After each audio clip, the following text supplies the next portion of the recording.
বাসায় ফ্রিজ থাকলে অবশ্যই ভিডিওটি আপনার দেখা উচিত।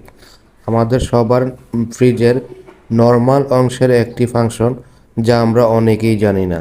এই বিষয়টি আমি নিজেও জানতাম না। তো ফ্রিজের নিচের অংশে, একেবারে নিচের অংশে আমরা যখন ফ্রিজের নর্মাল পার্ট খুলব, সবার ফ্রিজের একেবারে নিচের অংশে একটি কালো ছিদ্র দেখতে পাচ্ছি।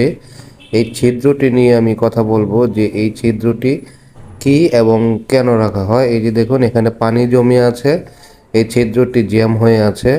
এই ছিদ্রটি জ্যাম থাকার কারণে ফ্রিজের পানি এখানে জমে আছে। এটিকে একটি কাঠি দিয়ে পরিষ্কার করে নিতে হবে। তো আমি কাঠি দিয়ে পরিষ্কার করে নিচ্ছি।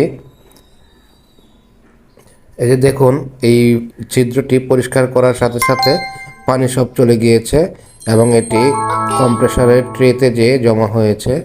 তো এটি বন্ধ থাকার কারণে আমাদের ফ্রিজের নিচে পানি গড়িয়ে গড়িয়ে